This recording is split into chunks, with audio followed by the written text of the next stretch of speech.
Hello everyone. आज हम लोग जो है किशनगंज की जो बिटिया यानी यूपीएससी रैंक यानी 649 लाने वाले जूही दास से हम लोग मिलने गए थे। लेकिन जब उनके घर गए तो शायद वो हम लोग कुछ थोड़ा देर भेंट के उसकी मम्मी से बात की तो कुछ ही समय बाद वो निकलने वाली थी, जिस कारण से हम लोगों को वो जो उनसे साक्षात्कार करने वाले थे युवाओं को, यहाँ की किशनगंज जनता को कुछ मैसेज देने वाले थे, लेकिन दे नहीं पाई, वो निकलने वाली थी। तो मैं जो तैयारी करके गया था कि किस तरह की सवालें मैं उनसे पूछूंगा, और मेरे जो सवाल थे किस तरह से कि आप यूपीएससी को क्यों चुने, यानी जो जूही दास मैम है उन्होंने यूपीएससी की तैयारी में, यूपीएससी काफ़ी लंबी जर्नी होती है, उन्होंने क्यों चुनी इसके बारे में हम बात करते।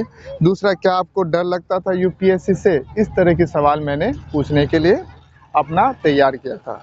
फिर मैं एक तैयार किया था कि किशनगंज के बच्चों को आप क्या संदेश देना चाहते हैं कि यहाँ जो है किशनगंज एक पिछड़ा ज़िला होने के नाते यहाँ की शिक्षा व्यवस्था में आप क्या संदेश देना चाहते हैं। इस तरह की सवालें मैं लेकर उनसे पूछने गया था।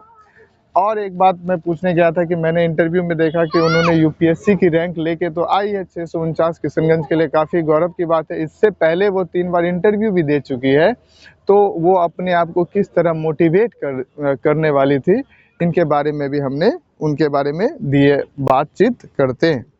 अगर आपके रास्ते में चलना चाहिए तो कैसे आप उनको हेल्प करेंगे। कहने का मतलब था कि मैंने बनाया था कि आप यूपीएससी सिविल सर्वेंट निकाले हैं, तो आप किशनगंज की बेटियों के साथ या फिर और भी अन्य जो तैयारी करते हैं उनके साथ कैसे जुड़ेंगे।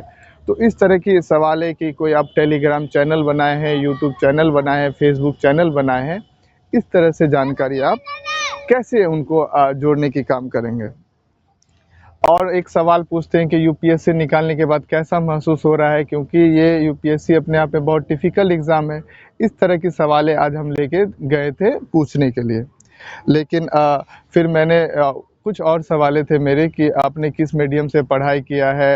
आपने कहा कि मैं बाल मंदिर तक 12th की पढ़ाई की, फिर देन आफ्टर बीटेक। जहाँ तक मेरी जानकारी है, मैंने इंटरनेट से इनकी जानकारी, और मेरे उनसे मिलना हुआ था अंतर्राष्ट्रीय महिला दिवस पे, जो खेल भवन पे 8 मार्च को मैं उनसे थोड़ा देख रेख हुआ था। तो उनकी विचारों से लग रहा था कि उनसे हम लोग ने बहुत कुछ सीखा।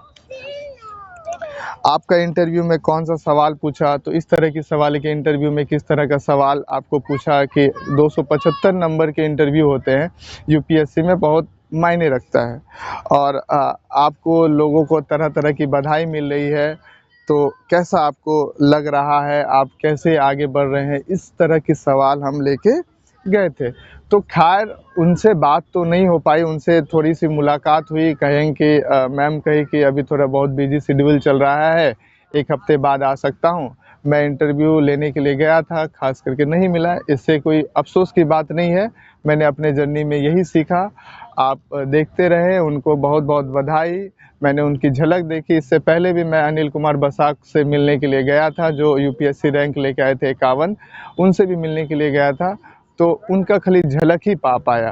तो आप मेरे साथ बने रहें। बहुत बहुत धन्यवाद।